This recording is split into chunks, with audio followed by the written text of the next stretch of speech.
నమస్తే, నేను Kavitha. Welcome to I dream news. ఇప్పటికిప్పుడు తెలంగాణలో ఎన్నికలు జరిగితే మూడ్ ఎలా ఉంటుంది, తెలంగాణ ప్రజల వాయిస్ ఎలా ఉండబోతోంది, ఓవరాల్గా తెలంగాణలో ఓటర్లు ఎటువైపు మొగ్గు చూపుతున్నారు, వాళ్ళ మదిలో ఏముంది, ఇప్పుడు అందరి క్వశ్చన్స్ ఇవే $1,000,000 ప్రశ్నగా కూడా మారింది. ఇందువల్లే పొలిటికల్ స్ట్రాటజిస్టులు చేస్తున్నటువంటి సర్వేల మీద ఎక్కువగా డిపెండ్ అవుతున్నాయి పార్టీలు, అలాగే ప్రజలు కూడా. ప్రస్తుతం మనతో పాటుగా ఉన్నారు Vota, voice of Telangana and Andhra Pradesh political strategist కన్సల్టెన్సీకి చెందినటువంటి CEO కృష్ణ కంబాలపల్లి గారు. కృష్ణ గారు నమస్కారం అండి. హలో. సో కృష్ణ గారు, యూజువల్గానే ఎలక్షన్స్ అనగానే ఒక రకమైన అట్మాస్ఫియర్, హాట్నెస్ అనేది కనిపిస్తుంది. అక్కడ ఎన్నికల వేడి మొదలవుతుంది, ఒక టెన్షన్ వాతావరణం అనేది ఉంటుంది. ఇప్పటికీ ఆ టెన్షన్ వాతావరణం వచ్చిందా లేదా అనేది కాస్త పక్కన పెడితే, స్ట్రాటజిస్టులుగా మీరు అబ్జర్వ్ చేసినటువంటి 3 డిఫరెంట్గా ఉంటుంది. ఓటర్ల దగ్గరికి వెళ్ళినప్పుడు వాళ్ళ పల్స్, వాళ్ళ వాయిస్ సేకరించినప్పుడు ఒక డిఫరెంట్ అట్మాస్ఫియర్ అనేది కనిపిస్తుంది. అండ్ మోరోవర్, ఇప్పుడు పొలిటికల్ పార్టీస్ వాళ్ళు చేసుకుంటున్న ఇంటర్నల్ సర్వేలు, ఎక్స్టర్నల్ సర్వేలు, థర్డ్ పార్టీ సర్వేలు, వీటన్నిటి మీద డిపెండ్ అవుతున్నారు. మీ అబ్జర్వేషన్లో తేలింది ఏంటి? ఒకటి, తెలంగాణ ప్రజలు ఎన్నికల మూడ్లోకి వచ్చేసారు.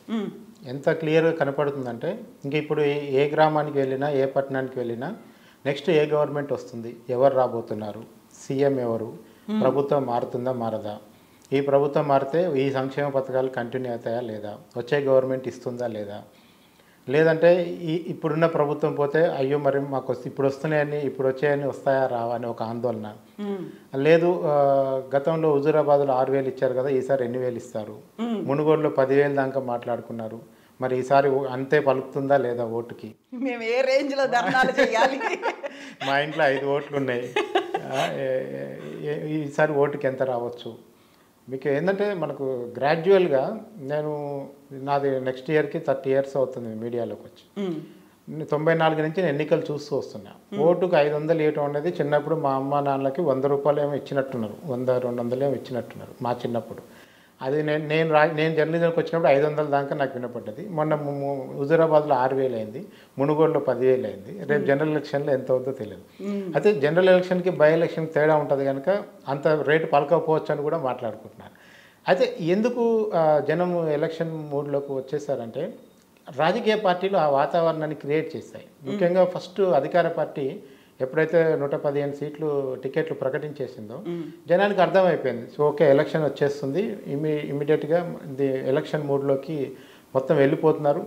మీకు తెలుసో లేదో, ఇప్పుడు రియల్ ఎస్టేట్లో ఎవరు ఫ్లాట్లు అమ్మట్లేదు, కొనట్లేదు. ఎందుకంటే ఎలక్షన్ తర్వాత ఏ గవర్నమెంట్ వస్తుందో, వాళ్ళ పాలసీలు ఏముంటాయో చూసి అప్పుడు తీసుకుందామని మాట్లాడుకుంటున్నారు. సో ఈ రియల్ ఎస్టేట్ సెక్షన్ కదిలించినప్పుడు కూడా ఏముందన్న అంత డల్గా ఉంది, ఇప్పుడు ఏం లేదు, ఇక 3 నెలలు అయినాక చూద్దాం లేదు, సంక్రాంతి నుంచి కొత్త బేరాలు వస్తాయన్న అని మాట్లాడతారు. అంటే రియల్ ఎస్టేట్ వ్యాపారము ఆగిపోయింది. జనము పనులన్నీ పక్కన పెట్టి ఎలక్షన్ల కోసం ఎదురు చూస్తున్నారు. ఇంకా అన్నిటికంటే పెద్ద పండుగ ఏంటంటే, ఇప్పుడు ఎలక్షన్లు వస్తే 2 పండుగలు, ఎలక్షన్ రాకపోతే 5 పండుగల్ని లీడర్లు ఎదుర్కోవాలి. ఎలక్షన్లు వస్తేనేమో దసరా, దీపావళి ఎదుర్కోవాలి, రాకపోతే అయిపోయింది, రాకపోతే సంక్రాంతి, ఉగాది కూడా ఎదుర్కోవాలి. ఒకవేళ మినీలు, సెమీ, జమినీలు లాంటివి వస్తాయి. సో ఇప్పటికున్న వాతావరణం అయితే ఎన్నికలు షెడ్యూల్ ప్రకారం జరిగే అవకాశం ఉంది. జనం కూడా దే ఆర్ ప్రిపేర్డ్. ఎవరికి ఓటేస్తారు, ఏం వేస్తారో, జనాల మూడు అవన్నీ డిఫరెంట్, మనకు రియాక్షన్, పర్సెప్షన్ వచ్చినప్పటికీ they knows we're going to face election very shortly అనేది జనం చాలా క్లియర్గా ఉన్నారు. అయితే ఇక్కడ 3 వచ్చింది అన్నప్పుడు బీఆర్ఎస్ పార్టీ మాత్రమే క్యాండిడేట్స్ని అనౌన్స్ చేసింది. కాంగ్రెస్ ఇంకా స్క్రీనింగ్ స్టేజ్లో ఉంది, బీజేపీకి ఇంకా ఆలోచన మొదలు కాలేదు, అప్లికేషన్ స్వీకరించినప్పటికి కూడా. ఆ 3 పొలిటికల్ పార్టీల్లో ప్రజల్లో కూడా ఉందా? ఖచ్చితంగా ఉన్నది. ఇప్పుడు జనానికి కనపడుతుంది ఏంది, 9 ఏళ్ల నుంచి అధికారంలో ఉన్న పార్టీ ఎమ్మెల్యేలు వారు చేసిన పనులు, చేయని పనులు, వాటి మీద జనానికి ఒక క్లారిటీ ఉంది. రేపు ఇక్కడ ఎందుకు జనానికి వేరే పార్టీల మీద కూడా ఒక అంచనా ఉందంటే, లాస్ట్ టైం చాలా వరకు మార్జినల్గా ఓడిపోయిన క్యాండిడేట్లు అందరూ కాంగ్రెస్ వాళ్ళే. 2nd ప్లేస్లో కాంగ్రెస్ వచ్చింది. బీజేపీకి 107 సీట్లలో డిపాజిట్ కూడా రాలేదు.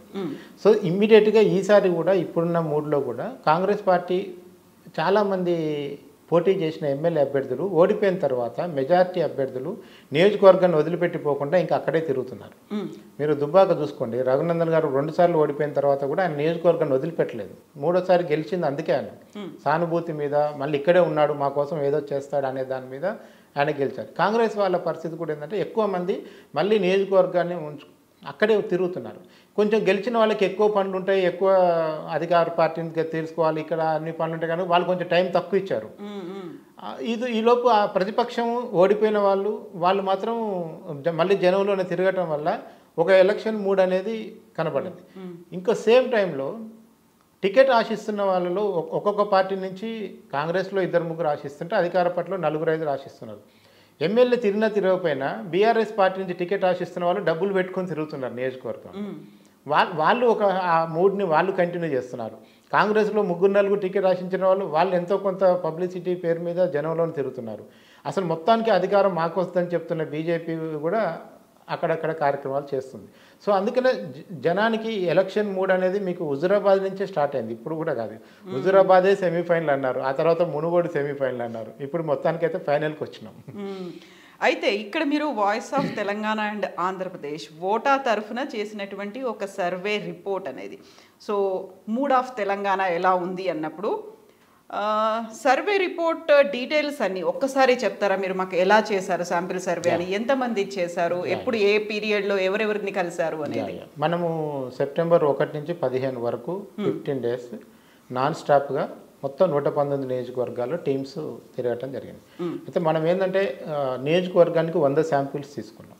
అంటే ఇది 100 అంటే ఫిజికల్గా మీకు 100 శాంపిల్స్ కనబడతాయి, కానీ ఒక శాంపిల్ ఇంటూ 30 నుంచి 35 పీపుల్ యొక్క ఒపీనియన్ మనం 1 శాంపిల్ కింద రికార్డ్ చేస్తాం. అంటే మనం ఖచ్చితంగా నియోజకవర్గంలో 3,000 మందిని 3,500 మందిని దాకా మనం కలిసి, అంటే ఇది మీకు ఒక నియోజకవర్గానికి చేసినప్పుడు ఈ 3,500 శాంపిల్ అనేది ఒకటే నియోజకవర్గానికి చేస్తాం. కానీ ఓవరాల్ స్టేట్ తీసుకున్నప్పుడు మనకి ఏంటంటే ర్యాండమ్గా పిక్ చేసినప్పుడు మనకి ఈ శాంపిల్ అనేది మనకు పీపుల్ యొక్క అవుట్కమ్ మనకు తెలిసిపోతుంది. సో అట్లా మనము ఈ 100లోనే ఏం చేస్తామంటే కేటగిరీ వైజ్ కూడా క్లియర్ చేసుకుంటాం. ఒకటి ఏజ్ గ్రూప్ చూస్తాం, 18 to 65 మధ్యలో డిఫరెంట్ ఏజ్ గ్రూప్, 18 to 25 ఎట్లుంది, 26 to 35 ఎట్లుంది, 36 to 45 ఎట్లుంది, 46 నుంచి 55, 65 ఎబో వాళ్ళు ఎట్లున్నారు, ఒక బ్యాచ్ తీసుకుంటాం. రెండోది వాళ్ళు చేసే వృత్తి ఆధారంగా కూడా తీసుకుంటాం. అందులో retire employees, government employees, private employees, వ్యాపారులు, లేబరు, అచ్చంగా డొమెస్టిక్ ఉమెన్. ఎందుకంటే ఎవరి పర్సెప్షన్ వాళ్ళదే. మనము 4 రైతులతో మాట్లాడి ఇదంతా ఆ నియోజకవర్గ అభిప్రాయం కింద చెప్తే కూడా సైంటిఫికల్గా అది తప్పు అవుతుంది. సో అందుకని ఇప్పుడు ఓటర్లు అనేవాళ్ళు 100 మంది ఉంటే ఆ 100 మందిలో ఓ 10 మంది ఆడోళ్ళు, ఓ 10 మంది విద్యార్థులు, ఓ 10 మంది రిటైర్ ఎంప్లాయీస్, ఈవెన్ ఒక 10 మంది బెనిఫిషియర్స్, గవర్నమెంట్ బెనిఫిషియర్స్ మాత్రాన్ని కూడా ఒక 10% తీసుకుంటాం మనం. ఎందుకంటే బెనిఫిషియర్ తీసుకున్న వాడికి రాని వాడికి మధ్య ఉండే కాంట్రాస్ట్ డిఫరెంట్ ఉంటుంది. ఇప్పుడు మీకు నిరుద్యోగి ఉన్నాడు, ఉద్యోగాలు రాక చాలా ఇబ్బంది పడ, అతనికి ఉండే ఆవేశము రైతు బంధు వస్తున్న రైతు దగ్గర ఉండకపోవచ్చు, ఉండదు కూడా, వాస్తవానికి ఉండదు కూడా. అట్లాగే ఉమెన్కి వచ్చే కష్టాలకి ఈ ప్రభుత్వం కారణం కాకపోవచ్చు, కేంద్ర ప్రభుత్వం పెంచిన గ్యాస్ ధర కూడా ఉమెన్కి కారణం కావచ్చు. అక్కడ కూడా మనం పర్టికులర్ చూడ, ఆమె కోపం మోడీ మీదన కేసీఆర్ మీదన కూడా మనం చూసుకోవాలి. జనరలైజ్ చేయడానికి లేదు. ఇప్పుడు యూత్ ఉన్నాడు, అతను నిరుద్యోగ భృతి రాకపోవడం వల్ల కోప్పడుతున్నాడా, అసలు ఉద్యోగాలు పడకపోవడం వల్ల పడుతున్నాడు, లేకపోతే పడ్డ నోటిఫికేషన్ రద్దు అవుతుంటే బాధపడుతున్నాడు, దీన్ని కూడా మనం కేటగిరైజ్ చేయాలి. రైతు ఉన్నాడు, రైతు బంధు వస్తుంది కదా, ఎందుకంటే మరి పండిన పంట కొనట్లేదని బాధపడుతున్నాడా, రైతు రుణమాఫీ రాలేదని బాధపడుతున్నాడా, అక్కడ కూడా మనం పర్టికులర్గా ఎక్కడికక్కడ కేటగిరైజ్ చేసుకోకపోతే ఏమైందంటే మనకు ఆ అవుట్కమ్ రాదు, అవుట్పుట్ రాదు. ఏ సెక్షన్ హ్యాపీగా ఉన్నారు, ఏ సెక్షన్ అన్హ్యాపీగా ఉన్నారు అనే విషయంలో మనకు క్లియర్ కట్ ఒక బార్డర్ లైన్, ఒక గైడ్ లైన్ లేకపోతే ఏమిటంటే గందరగోళం అవుతుంది. జనరలైజ్ అయిపోతే అది మొత్తం సర్వేనే ఇల్లాజికల్ అయిపోతుంది, అన్సైంటిఫిక్ అయిపోతుంది. సో ఖచ్చితంగా మనం ఈ కేటగిరీలు అందరిని దృష్టిలో పెట్టుకొని 15 రోజుల పాటు నియోజకవర్గానికి 100 శాంపిల్స్ ప్రకారం చేసిన తర్వాత మనకు వచ్చిన అందులో మళ్ళీ మీరు ఎడ్యుకేషన్ వైజ్ కూడా తీసుకున్నాం. ఎందుకంటే 10th క్లాస్ చదువుకున్న వాళ్ళు ఎంతమంది, degree, intermediate.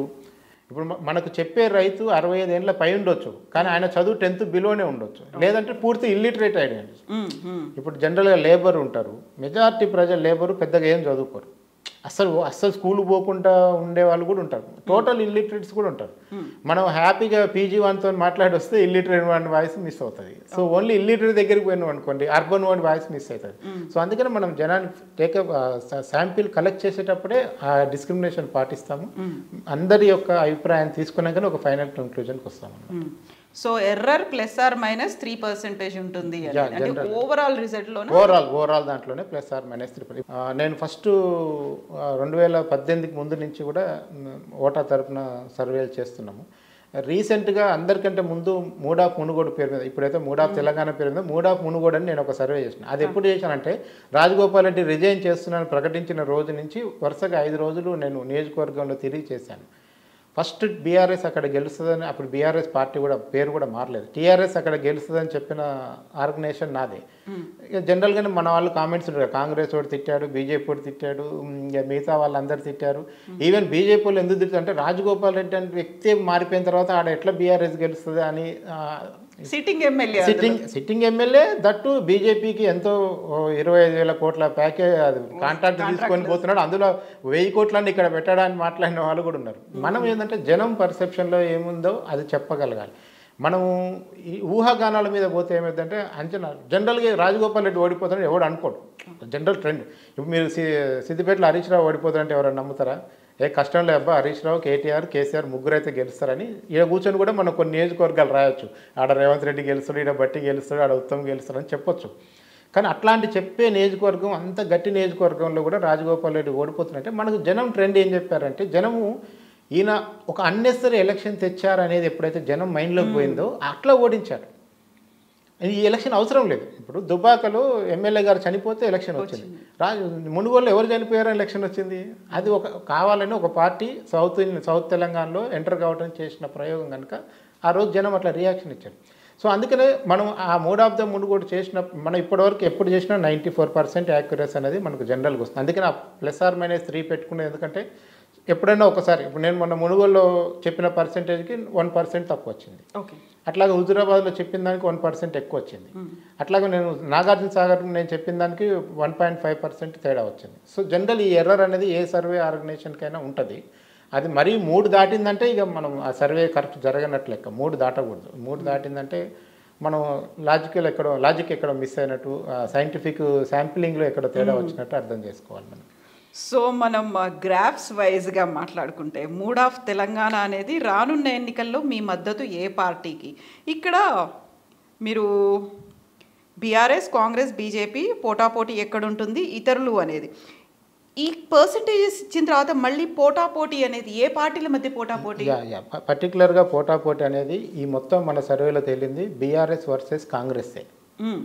So there is no BJP ఈ పోటాపోటీలో.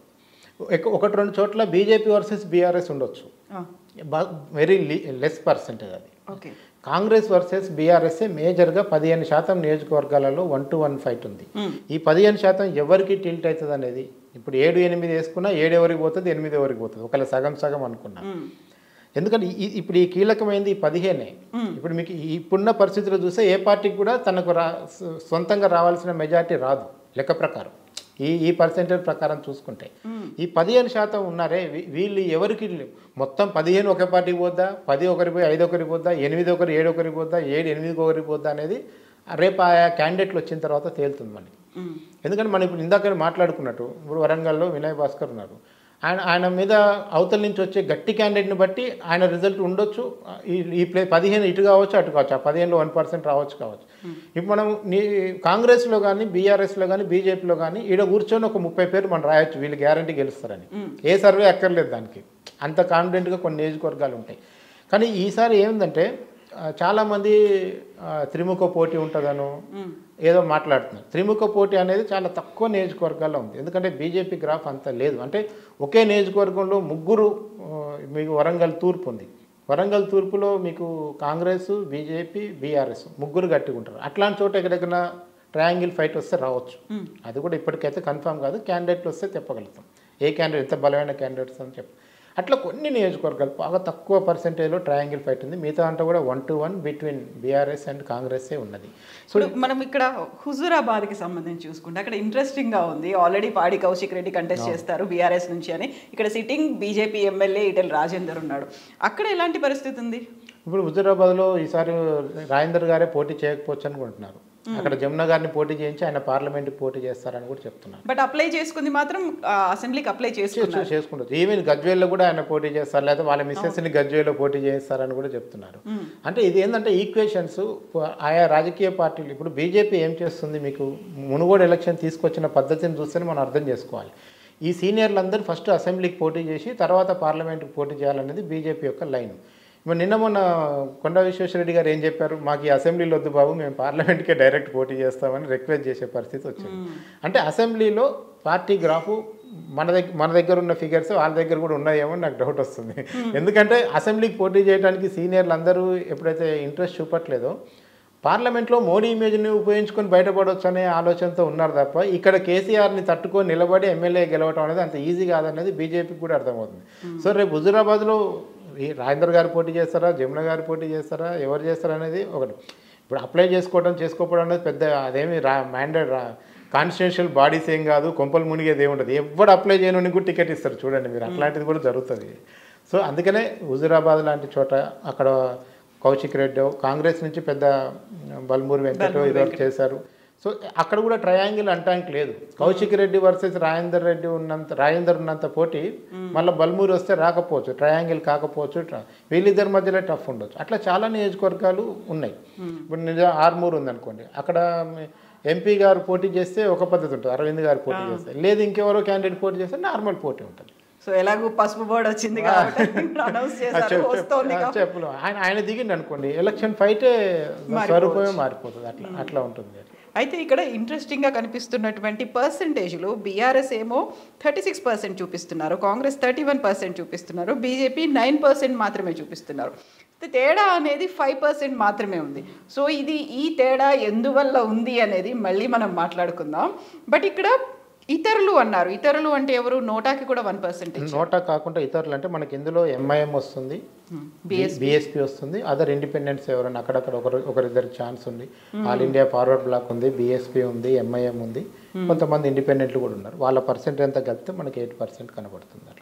సో నోటాని ప్రిఫర్ చేసే వాళ్ళు కూడా ఉన్నారు, 1% కనిపిస్తున్నారు. మీకు ముఖ్యమంత్రి అంటే వీళ్ళు ఎవరు వద్దు, మాకు కొత్తోడు కావాలన్నారు కూడా ఉన్నారు, మనం పెట్టిన పేర్లన్నీ కాదని కూడా. సో ముఖ్యమంత్రిగా మీ చాయిస్ ఎవరు? అది ఇంకొక ఇంట్రెస్టింగ్గా కనిపిస్తున్న అంశం. కేసీఆర్కి 38% కనిపిస్తోంది, రేవంత్ రెడ్డికి 29%, కేటీఆర్ 16%, కిషన్ రెడ్డి 8%, ఆర్ఎస్ ప్రవీణ్ కుమార్ 3%, చెప్పలేం 6% ఉన్నారు. మొదటి ఓట్ అనేది కేసీఆర్ కేసేశారు.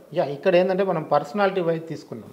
అంటే ఒక ముఖ్యమంత్రి స్టేచర్ ఉన్న వ్యక్తులు ఎవరుంటారు, వారికి మీ ప్రిఫరెన్స్ ఏందన్న విషయంలో మనం అడిగినప్పుడు కేసీఆర్కి న్యాచురల్గానే ఎక్కువ పర్సెంటేజ్ అని మనకు కనపడుతుంది. అంటే మీరు ఇక్కడ టీఆర్ఎస్ పార్టీ వైపు నుంచి చూసుకున్నప్పుడు ఇద్దరు పేర్లు పెట్టాం, కేటీఆర్ పేరు, కేసీఆర్ కూడా ఉంది.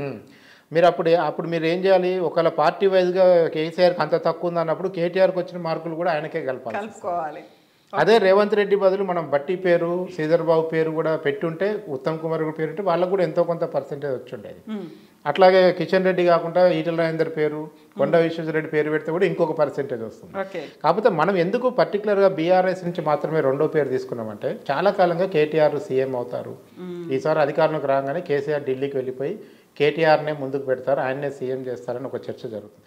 ఒక ప్రయత్నం కూడా ఈటల రాజేందర్ పార్టీలో ఉన్నప్పుడే జరిగింది. అసలు ఈటల రాజేందర్ తిరుగుబాటు చేసింది కూడా కేటీఆర్ని ఎందుకు సీఎం చేస్తారు, మేమందరం సీనియర్లు ఉన్నాం కదా అని అప్పుడు ఎస్సీ బీసీ మైనార్టీ వాదాన్ని తీసుకొచ్చి బీసీల జెండా అసలు పార్టీ జెండానే మాది, మేమే జెండా మోసినాం, ఇట్లాంటి పెద్ద డిబేట్ కూడా పోయిన సందర్భం చూసినప్పుడు యాజ్ ఏ సీఎంగా కేటీఆర్ని ఎంతమంది యాక్సెప్ట్ చేస్తారని కేవలం కేటీఆర్ ఆ ఉద్దేశంతో మనం పెట్టాను అన్నమాట.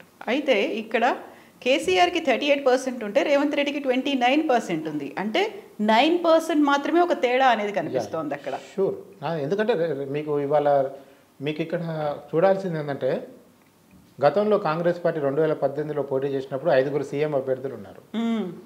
ఈసారి మీరు సీఎం అభ్యర్థిని ఎవరన్నా బయటికి వస్తున్నారా చూడండి. అయితే సీతక్క పేరు కూడా వినిపించింది కదా, అది చాలా ఏదో రేపు రేవంత్ రెడ్డి ఒక మీటింగ్లో అన్నారు, మేము అవసరమైతే సీతక్కను కూడా సీఎం చేస్తా ఉన్నాం. తర్వాత చాలా ట్రోలింగ్ జరిగింది, ఇది సీతక్కని ఏదో ర్యాగింగ్ చేసినట్టుగా మాట్లాడారు కొంతమంది, సీతక్కని ఉత్తి పుణ్యానికి సీతక్కని ఏదో పైకి లేపుతున్నారని కొంత ట్రోలింగ్ కూడా జరిగింది. సీతక్క ఇప్పుడు కాంగ్రెస్ లాంటి పార్టీలో మీకు మన్మోహన్ సింగ్ గారే ఎవరు ఊహించని ప్రధానమంత్రి అయినాడు. సడన్ గా పాపప్ పైకి వచ్చేసి ఇక్కడ 5 సీఎం క్యాండిడేట్లు ఉన్నప్పుడు కూడా కిరణ్ కుమార్ రెడ్డి చిత్తూరు నుంచి సీఎం అయ్యాడు. అందరూ జగన్మోహన్ రెడ్డి సీఎం అవుతారు అనుకున్నప్పుడు రోషయ్య గారు సీఎం అయ్యారు. So anything is possible in Congress. దాంట్లో అట్లేం లేదు. ఎందుకంటే ఎంతోమంది సీనియర్లు ఉన్నప్పటికీ కూడా గుజరాత్లో మోడీని తెచ్చి బీజేపీ ప్రధానమంత్రిని చేసింది. సో అంటే మనకు ఆ రోజుకి ఈరోజు పార్టీని లీడ్ చేయడానికి కాంగ్రెస్ పార్టీ ముందున్న వ్యక్తుల్లో రేవంత్ రెడ్డికి మించి అత్యధిక ప్లస్ పాయింట్ ఉన్న వాళ్ళు కూడా ఎవరు కనపడట్లేదు. ఒక విషయం మాట్లాడాలన్నా, ఒక స్పీచ్ ఇవ్వాలన్నా, నలుగురిని పోగు చేయాలన్నా, ఒక ర్యాలీ చేయాలన్నా ఈరోజు రేవంత్ రెడ్డిని మించి ఆ పనులు అవకాశం ఇస్తే చేస్తారా లేదా అంటే అవకాశం ఇవ్వడానికి కూడా హైకమాండ్ భయపడే స్థితిలో ఉంది ఇప్పుడు. ఇంకో వ్యక్తి లేనట్లుగా రేవంత్ రెడ్డి మాట. సో న్యాచురల్గానే రేవంత్ రెడ్డి అనే ఆప్షన్ సెకండ్ ఆప్షన్ రావడంలో పెద్ద వింతేం కాదు. అది జనంలో ఉంది అది. సో ఇక్కడ మీ ఎమ్మెల్యేను తిరిగి ఎన్నుకుంటారా? సిట్టింగ్ ఎమ్మెల్యేలకు సంబంధించి ఎన్నుకుంటాం అంటూ 34%, ఎన్నుకోం అంటూ 37%. ఇక్కడ మరి మొత్తం లెక్కలన్నీ తారుమారయ్యేట్టుగా కనిపిస్తున్నాయి. సిట్టింగ్లని మేము ఎన్నుకోము అని 37%, అంటే 3% ఎక్కువగా చెప్తున్నారు అక్కడ. చెప్పలేం. ఇతరులకు అవకాశం 23% ఉంది అక్కడ. అంటే మీరు ఒక ఫస్ట్ టైప్ ఏంటంటే ఇప్పుడున్న ప్రతి సిట్టింగ్ ఎమ్మెల్యే మీద మెజారిటీ ఎమ్మెల్యేల పైన అసంతృప్తి ఉంది, జనానికి కోపం ఉంది. మరి ఏం చేయాలి? ఈ కోపాన్ని ఎటు డైవర్ట్ చేయాలి? ఇక్కడ కృష్ణ గారు, మెజారిటీ ఎమ్మెల్యేల మీద అసంతృప్తి ఉంది అంటే మెజారిటీ బీఆర్ఎస్ పార్టీ ఎమ్మెల్యేలే ఉన్నారు మరి. సో మెజారిటీ ఎమ్మెల్యేల మీద అసంతృప్తి ఉంది అంటే ఎలా బ్యాలెన్స్ అవుతుంది అక్కడ? ఎలా చేస్తారు? అదే ఇప్పుడు మెజారిటీ ఎమ్మెల్యే మీద అసంతృప్తి ఉంది, మరి ఆప్షన్ ఏంది? ఆల్టర్నేట్ ఏంది? మీ మీద కోపం ఉంది, మీ మీద కోపం ఉంటే మీ సంస్థలో పనిచేసి ఇంకో యాంకర్ ఓటేస్తారా, నేను బయట నుంచి వచ్చిన నాకు ఓటేస్తారా? ఇక్కడ తేలాలి ఇప్పుడు. అంటే బీఆర్ఎస్ ఎమ్మెల్యే పైన అసంతృప్తి ఉంది. ఈ అసంతృప్తిని వెళ్ళగట్టుకోవడానికి ఎవరికి ఓటేస్తారు? బీఆర్ఎస్లోనే ఇంకో లీడర్కి ఓటేస్తారా? ప్రతిపక్షంలో ఉన్న కాంగ్రెస్కో బీజేపీకో ఓటేస్తారా?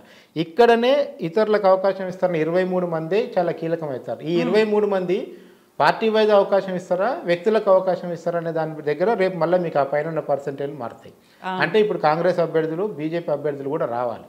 మీరు నచ్చలేదండి, మీకంటే బెస్ట్ అనే వ్యక్తి నాకు వస్తాడా రాదనేది ఇంకా నేను వెయిటింగ్లో ఉన్నాను. ఆ 3 సీట్లు కూడా నిండినప్పుడు నేను మీ ముగ్గురిట్లో ఎవరో ఛాయిస్ తీసుకోవడానికి అవకాశం. ఆ 2 ఎంటీ పెట్టి ఇప్పుడు మీ మీద కోపాన్ని జనం ఎట్లున్నారంటే 5 స్కీమ్లు ఉన్నాయి అనుకోండి, 4 వచ్చి 1 రాకపోయినా కోపంతోనే ఉన్నారు. 4 అంటే ఎంత అండి? 85%. సాటిస్ఫై కావాలా? కావట్లేదు. అన్నీ వచ్చి డబుల్ బెడ్రూమ్ రాలేదన్నా తిని కూడా తిడుతున్నాడు. ఏ ఎమ్మెల్యే ఇంతవరకు డబుల్ బెడ్రూమ్ లేదని తిడుతున్నారు. వాళ్ళు డబుల్ బెడ్రూమ్ ఇచ్చినా కానీ రుణమాఫీ కాలేదని తిడుతున్నాడు, లేదంటే దళిత బంధు రాలేదని తిడుతున్నాడు, లేదంటే ఇంటి కట్టుకోవడానికి 3 లక్షలు ఇవ్వలేదని తిడుతున్నాడు. కళ్యాణ లక్ష్మి వచ్చినా పర్లేదు కానీ మళ్ళీ రైతు బంధు వరుసగా పడట్లేదని తిడుతున్నారు. ఇట్లా మీరు ఏదో రకంగా ఎమ్మెల్యేని తిట్టుకునే జనాభా ఎక్కువ ఉన్నది తప్ప జనం పర్లేదు మాకు ఉన్నంతలో ఎమ్మెల్యే చేసినని అయితే అనుకోవట్లేదు మెజార్టీ జనం. అట్లా. సో ఇది ఇంట్రెస్టింగ్ అంశం. ఇప్పటికున్నటువంటి అభ్యర్థులు ఉంచుతారా, మారుతారా, బీఫామ్ ఇస్తారా? అది కూడా ఉంది. ఇంకా మన ముందు పోయినప్పుడు అది కూడా. ఎగ్జాక్ట్లీ. ఇక్కడ బీఆర్ఎస్ హ్యాట్రిక్ సాధిస్తుందని భావిస్తున్నారా? అందులో అవును అనేవాళ్ళు 36% ఉన్నారు, కాదు 27%, చెప్పలేం 31%, హంగ్ 6%. చెప్పలేము కాదు కంటే ఎక్కువ ఉంది కదా. ఇక్కడ మీరు హంగ్ అనేది పక్కన పెట్టారు, అది డిలీట్ చేద్దాం. 6% నెగ్లిజిబుల్, అది రాదు, వదిలేద్దాం. ఈ చెప్పలేమున్న 31% ఉన్నారు కదా, రేపు వీళ్ళు ఎటువైపు మొగ్గు చూపుతారు? హ్యాట్రిక్ ఇస్తారా, వద్దనుకుంటారా?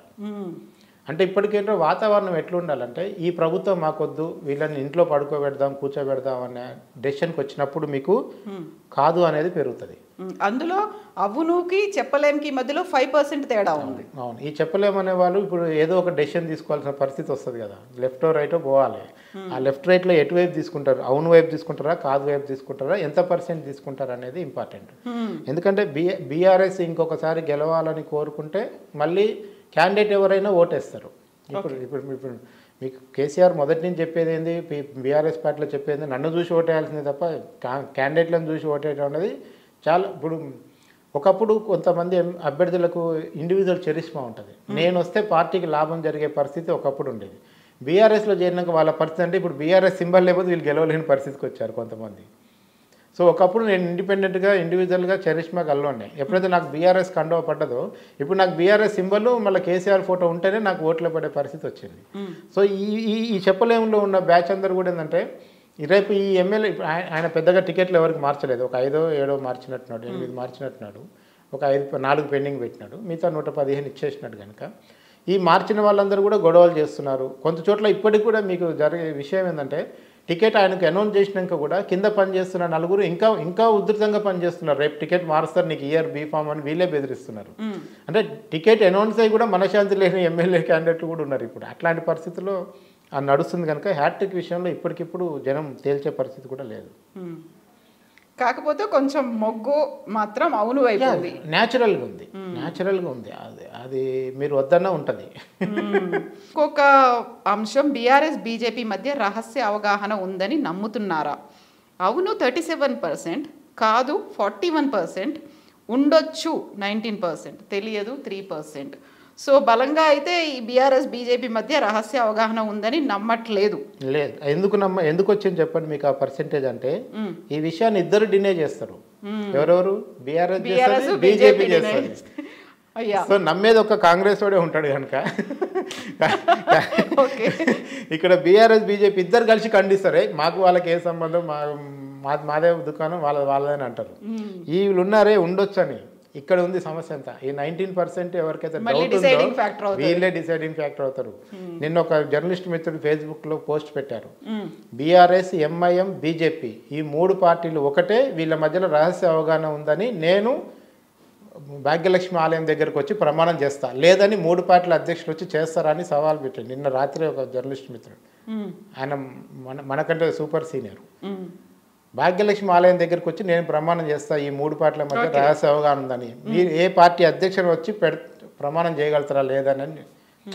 అది ఆయన ఇండివిజువల్ ఒపీనియన్ అయి ఉండొచ్చు. అంటే జనంలో ఎంత ఇది పర్సెప్షన్ బీఆర్ఎస్ బీజేపీ ఒకటే అనేది ఎంతగానో పోయిందంటే, మీరు ఫస్ట్ మునుగోడు ఎలక్షన్ కాంచి చూసుకోండి, కవిత లిక్కర్ స్కామ్ వరకు. మీకు ఎప్పుడైతే కవితను అరెస్ట్ చేసే ఒక ఛాన్స్ వచ్చిందో ఆమె అరెస్ట్ జరగలేదు. జనం బీజేపీని బీఆర్ఎస్ని కలిపి చూడటం మొదలుపెట్టారు. అట్లీస్ట్ ఊర్లో రచ్చబండ దగ్గర చెట్టు కింద కూర్చొని రాజకీయాలు మాట్లాడిన ప్రతి ఒక్కరు కూడా బీఆర్ఎస్ బీజేపీ ఒకటేనని మెజారిటీ జనం అనుకుంటున్నారు. ఎందుకంటే లిక్కర్ స్కామ్లో ఢిల్లీకి విచారణకు పోయిన వాళ్ళు అందరూ అటే పోయారు, ఎవరు మళ్ళీ ఇంటికి రాలేదు. ఈమె ఒక్కతే ఇంటికి వచ్చింది. ఎందుకంటే పైగా పోనీ ఈమె ఇంటికి వచ్చినా బాధ లేదు, ఎవరికి బాధ లేదు. కానీ బీజేపీ లీడర్లు ఏం చెప్తున్నారు, కేసీఆర్ కాళేశ్వరంలో అవినీతిలో అరెస్ట్ అవుతాడు, కేటీఆర్ ఇంకేదో స్కామ్లో ఉన్నాడు, కవిత లిక్కర్ స్కామ్లు ఉంది, వీళ్ళ కుటుంబమే జైలు పాల్పోద్దని ఢిల్లీ నుంచి వచ్చిన ప్రతి బీజేపీ లీడర్ ఇక్కడ విమర్శించిపోయాడు. మరి ముగ్గురిట్లో ఒక్కరిని అరెస్ట్ చేయలేదే? అంటే రాజకీయాలు మినిమం ఫాలో అయ్యే వాళ్ళకు ఇవన్నీ ఎందుకండి? బీజేపీ లీడర్లు ఇవాళ ఏం తేల్చుకోలేని పరిస్థితులు ఉన్నారు. మనం ఏ పార్టీతో ఫ్రెండ్షిప్లో ఉన్నాము, ఎవరి వైపు ఉన్నాము, ఏం జరుగుతుంది అనేది ఇవాళ బీజేపీ లీడర్లే తేల్చుకోలేని పరిస్థితుల్లో ఉన్నారు. వాళ్ళు బయటకు వచ్చి ప్రెస్ మీట్లు కూడా పెట్టి చెప్పాల్సి వస్తుంది, మాకు బీజేపీతో ఫ్రెండ్షిప్ ఏందో మాకు అర్థం కావట్లేదు, బీఆర్ఎస్తో మాకు అని. ఈవెన్ ఆ ఇబ్బంది 2 పార్టీలకు కూడా ఉంది, 2 పార్టీల నాయకులకు కూడా ఉంది. సో కృష్ణ గారు, ఇప్పుడు మూడ్ ఆఫ్ తెలంగాణ సర్వేలో భాగంగా చేసినటువంటి ఇంకొక అంశం, టికెట్లు ప్రకటించిన వారందరికీ బీఆర్ఎస్ బీఫామ్లు ఇస్తుందా? ఇస్తుంది 31%, ఇవ్వదు 29%, కొందరికి ఎగ్గొడతారు 36%, తెలియదు 4%. సో కాన్ఫిడెంట్గా ఉంది మాత్రం 31% మాత్రమే. అక్కడ ఇది ఎందుకు ఇట్లా జనం ఎందుకు మాట్లాడుకుంటున్నారంటే, అసలు ఈ టికెట్ ప్రకటించక ముందే ఈసారి బీఆర్ఎస్ ఒక 30 మంది సిట్టింగ్ ఎమ్మెల్యేలకి టికెట్ ఎగ్గొడతారు, మారుస్తారని జనం అనుకున్నారు.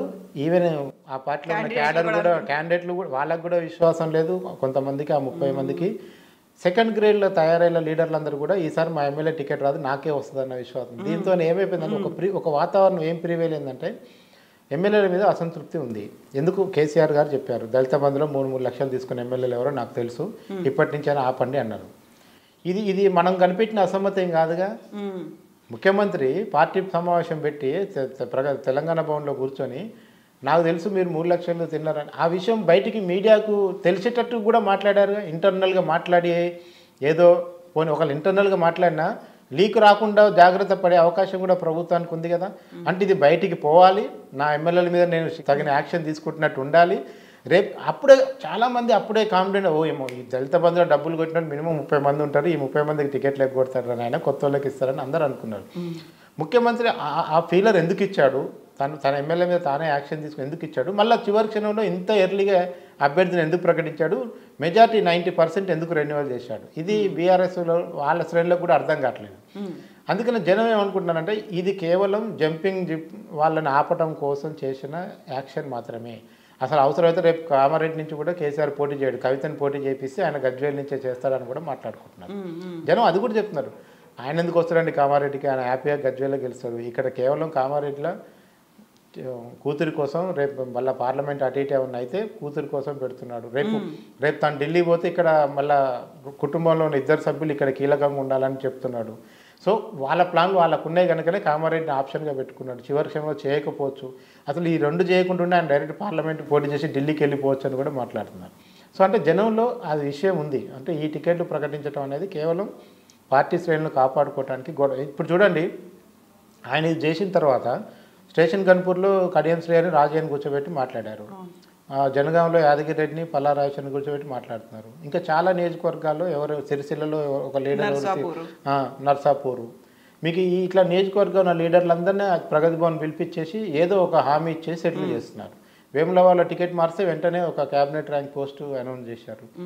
అంటే ఎవరైతే అసంతృప్తి ఉంటారో వాళ్ళందరినీ ఈ గ్యాప్లో కవర్ చేసుకోవడానికి చేయాల్సిన ప్రయత్నాలన్నీ చేస్తున్నారు. అందుకనే జనం కూడా అవును అందరికి ఎందుకు ఇస్తాడు, ఎంతో కొంతమందికి ఎగ్గొడతారని మారుతుందనే కాన్ఫిడెన్స్ ఉంది వాళ్ళలో. ఇంకా సో ఇక్కడ ఇంకొక అంశం, ప్రత్యేక తెలంగాణ ఎవరి వలన వచ్చింది అనుకుంటున్నారు. ఇది పర్టికులర్గా ఇక్కడ ఈ టైంలో ఎందుకు చేయాల్సిన అవసరం ఉంది? ఎందుకు వచ్చారంటే మీకు ఇది మనం సర్వే ఆ టైంలోనే ఈ పర్టికులర్ క్వశ్చన్ని మనం యాడ్ చేసినాం. ఎందుకు యాడ్ చేసినాం అంటే సోనియా గాంధీ సభ ఒకటి హైదరాబాద్లో జరిపేటప్పుడు దానికి ముందు ఒక వారం 10 రోజుల ముందు ఒక ఎట్లాంటి ప్రివేల్ ఏంటంటే వాతావరణం, తెలంగాణ గురించి ఇప్పుడు ఎవరు మాట్లాడినా తెచ్చింది ఎవరు ఇచ్చింది ఎవరు అనే చర్చ జరుగుతుంది. తెలంగాణ తెచ్చిందేమో బీఆర్ఎస్, ఇచ్చిందేమో కాంగ్రెస్ అని ఎక్కడ పోయినా తెలంగాణ చరిత్ర గురించి మాట్లాడే వాళ్ళు ఇదే మాట్లాడతారు. అసలు జనం ఏమనుకుంటారు, తెలంగాణ ఇచ్చిన వాళ్ళు తెచ్చిన వాళ్ళన్న చర్చ ఉందా, ఎవరికైనా ఓల్ అండ్ సోల్గా ఎవరికైనా క్రెడిట్ ఇస్తున్నారా? ఎందుకంటే తెలంగాణ ఇచ్చిన క్రెడిట్ గేమ్లో కాంగ్రెస్ వెనుకబడిపోవటం వల్ల 2 సార్లు ఓడిపోయింది అనేది మనకు చరిత్ర రుజువు చేస్తుంది. అలాంటి కాంగ్రెస్ని జనం గుర్తుపెట్టుకురా లేదా అనేది తెలుసుకోవడం కోసం ఈ క్వశ్చన్ పెట్టినాం యాక్చువల్గా. So BRS 39%, Congress 36%, BJP 9%, Congress plus BRS 16% అనేది కనిపిస్తుంది. మీకు ఇక్కడ ఏమైందంటే ఉద్యమ పార్టీగా ఈరోజు కూడా టీఆర్ఎస్కి ఆ గుర్తింపు ఉంది. అంటే అసలు టీఆర్ఎస్ ఉద్యమం చేయకపోతే కాంగ్రెస్ తెలంగాణ ఇచ్చేదా అనేది ఒక క్వశ్చన్. అసలు కాంగ్రెస్ బిల్లు పెట్టకపోతే తెలంగాణ వచ్చేదా అని ఇంకో క్వశ్చన్. మీరిద్దరు కాదు, ఆ రోజు రాజ్యసభలో బీజేపీ మద్దతు ఇవ్వకపోతే వచ్చేదా అని బీజేపీ వర్షన్. ఇట్లా ఎవరికి వాళ్ళు క్రెడిట్ క్లెయిమ్ చేసుకునే దాంట్లో జరిగినప్పుడు మనకు బీఆర్ఎస్కి ఆ క్రెడిట్ జనంలో ఉంది. ఎందుకంటే ఎప్పుడో 69 తర్వాత మళ్ళీ దశ తెలంగాణ ఉద్యమాన్ని కేసీఆర్ తీసుకొచ్చి కాంగ్రెస్ పార్లమెంట్లో బిల్లు పెట్టడం అనేది దాని చిత్తశుద్ధి నిరూపించుకుంది. ఆ బిల్లు పెట్టే పరిస్థితి కల్పించింది బీఆర్ఎస్ఏ కదా అనేది జనం మాట్లాడుకుంటారు. కాంగ్రెస్ ఏం చెప్తా అంటే మేము ఆ రోజు తెలంగాణ యొక్క సోనియా గాంధీ ఇచ్చిన మాట ప్రకారం బిల్లు పెట్టినాం, కానీ మేము ఆ రోజు బిల్లు పెట్టకపోతే బీజేపీ ఇప్పటి వరకు కూడా తెలంగాణ ఇచ్చేది కాదు, ఈ టీఆర్ఎస్ ఉండేది కాదు, ఎక్కడెక్కడ ఎవరెవరో ఎక్కడ ఉండేవాళ్ళని కాంగ్రెస్ మాట్లాడుతుంది. సో అందుకే జనంలో ఉద్యమ పార్టీగా టీఆర్ఎస్కి, బిల్లు పెట్టిన పార్టీగా కాంగ్రెస్కి, దీనికి సహకరించిన పార్టీగా బీజేపీకి ఎవరి పర్సంటేజ్లు వాళ్ళు జనం క్లియర్గా చెప్తున్నారు. అట్లా సో ఎవరి షేర్ వాళ్ళకి ఇచ్చినప్పుడు కూడా ఓట్ అనేది ఎవరికి వేస్తారు, ఎటువైపు ఉంటారు, ఈ ఒకవేళ ఈ పర్టికులర్ ఆస్పెక్ట్నే వాళ్ళు అబ్జర్వ్ చేస్తే అది ఆ లెక్కన చూసుకుంటే మీకు ఈ రోజు కంటే కాంగ్రెస్ పార్టీ ఆ రోజు ఇంకా బలమైంది. తెలంగాణ ఇచ్చిన ఊపున్నది. కాకపోతే తెలంగాణ ఇచ్చినవని చెప్పుకుంటే ఆంధ్రాలో ఓటు రావని భయానికి ఇక్కడ కాంగ్రెస్ ప్రచారం చేసుకోలేదు. కానీ మీరు తెలంగాణ బిల్లు పాస్ అయిన వెంటనే రాహుల్ గాంధీని, ప్రియాంక గాంధీని తెచ్చి తెలంగాణ అంతా 4 చుట్లు వేపిస్తే ఈ పార్టీ కాంగ్రెస్ గవర్నమెంటే వచ్చేది. ఎందుకు మీ త్వరలో పుస్తకం రాబోతుంది. అసలు ఆ రోజు కాంగ్రెస్ పార్టీలో ఎందుకు బీఆర్ఎస్ విలీనం కాలేదు, ఆ రోజు ఉన్న షరతులేంది, ఎందుకు విలీనం కాకుండా కేసీఆర్ వచ్చి సొంతంగా పోటీ చేశారు, వీటన్నిటితో కూడిన ఒక పుస్తకం త్వరలో రాబోతుంది. అందులో మీకు ఇంకొన్ని సంచలన విషయాలు కూడా వస్తాయి. ఎవరు మీరే రాస్తున్నారా? యా నేనే రాస్తున్నా. ఓకే. సో ఓవరాల్గా ఇప్పుడు ఇవన్నీ క్యాండిడేట్లని కాంగ్రెస్ బీజేపీ అనౌన్స్ చేయకముందు లెక్కలేదు. ఇప్పుడు అనౌన్స్ చేస్తే ఇవి మళ్ళీ మారే అవకాశాలు ఉన్నాయా? ఖచ్చితంగా మారుతుంది. మీకు ప్రతి 15 రోజులకు ఒకసారి మూడ్ మారుతుంది, ఎంతో కొంత పర్సెంటేజ్ మారుతుంది. ఇప్పుడు మనం చెప్తాం కదా, ఇప్పుడు మనం చెప్తున్నాం గజ్వేల్లో కేసీఆర్ ఓడిపోవటం ఏంది, అదే రాయబరిలో సోనియా గాంధీ ఓడిపోవటం ఏంది, రాహుల్ ఓడిపోవటం ఏంది, మనం మాట్లాడుకుంటాం కదా. రేవంత్ రెడ్డి కొడంగల్లో ఓడిపోవటం ఏంది, కొన్ని జరగవు, ఉత్తమ్ కుమార్ రెడ్డి ఓడిపోవటం ఏంది, లేదా బట్టిమా ఓడిపోవటం ఏంది.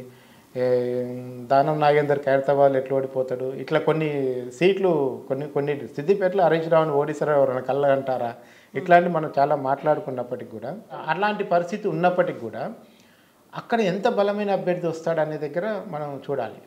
ఇప్పటి వరకు ఏంటంటే మనం తీసుకున్నప్పుడు కూడా ఈ నియోజకవర్గంలో ఎవరు గెలుస్తారనే బదులు ఈ నియోజకవర్గంలో ఏ పార్టీకి మద్దతు ఉందనే యాంగిల్లోనే మనం ఫోకస్ చేసినాం. మనం ఫోకస్ చేసింది XYZ ఎవరు గెలుస్తారని కాదు, ఇక్కడ ఏ పార్టీ గెలవటానికి ఛాన్స్ ఉంది, క్యాండిడేట్ ఎవరన్నా కానివ్వండి. మనం ఇప్పుడే క్యాండిడేట్ ఎందుకు తీసుకోమంటే క్యాండిడేట్ల పేర్లు చాలా ఉన్నాయి. మనం ఎవరు ఫైనల్ చేస్తాం, ఫైనల్ చేయాల్సింది ఆయా పార్టీ. మనం ఇప్పుడు ఫైనల్ మనం చేసిన ఏంటంటే బీఆర్ఎస్ అనే వ్యక్తి క్లియర్ కనబడుతుంది. ఈయనకు ఆపోజిట్లో రేపు ఏ పార్టీ గెలిచే అవకాశం ఉందని మనం చేసినప్పుడు మనకు వచ్చిన పర్సెంటేజ్లు ఇవి. సో అందుకనే మనం నెక్స్ట్ బీజేపీ కాంగ్రెస్ ఫైనల్ లిస్టులు రాగానే మళ్ళీ మనం ఫీల్డ్లోకి వెళ్ళిపోతున్నాము. అప్పుడు మీరు 3 పార్టీల అభ్యర్థులకి ఏ నియోజకవర్గంలో ఏ అభ్యర్థికి ఎంత మేరకు మద్దతు ఉంది, ఎవరికి ఎడ్జ్ ఉంటుంది, ఎవరు బయటపడతారు, ఎవరు లోపడిపోతారు, మనం డీటెయిల్గా నియోజకవర్గాల వారీగా మనం సర్వే రిపోర్ట్ చేస్తాం. సో బాటమ్ లైన్ ఈజ్ ఇప్పుడు ప్రస్తుతం ఉన్నటువంటి పరిస్థితుల్ని బట్టి చూస్తే వచ్చినటువంటి సర్వే రిజల్ట్స్ ఇవి. అండ్ కాంగ్రెస్ అండ్ బీజేపీ క్యాండిడేట్స్ని అనౌన్స్ చేసిన తర్వాత అప్పుడు మళ్ళీ కొంచెం మారే అవకాశాలు ఖచ్చితంగా మారుతుంది. ఖచ్చితంగా మార్పు. ఎందుకంటే ఈ పర్సెంటేజ్లైనా తేడా వస్తుంది. ఒకరు అటు ఇటు ఉన్నా కానీ పార్టీ మద్దతు, ఎందుకంటే మీకు యాజ్ ఏ ఇండివిజువల్గా ఇప్పుడు నేను పోటీ చేసే దాంట్లో మీరు వచ్చి చేశారనుకోండి, నాకున్న మద్దతు మీకు ఉండకపోవచ్చు, నాకంటే ఎక్కువ ఉండొచ్చు, యాక్సెప్టెన్సీ ఉండొచ్చు, రాకపోవచ్చు, ఎక్కువ కూడా ఉండొచ్చు. నాకంటే మీరు బెటర్ క్యాండిడేట్ అనిపిస్తే మీకు పర్సెంటేజ్ ఎక్కువే రావచ్చు. లేదండి మాకు పాత అయినా బాగుందంటే నాకే ఓట్లు పడవచ్చు. సో ఇది క్యాండిడేట్ ఎంటర్ అయిన తర్వాతనే సిచ్యువేషన్ మారిపోతుంది అట్లా. ఎస్ కృష్ణ గారు, థ్యాంక్ యూ సో మచ్ అండి. Thank you.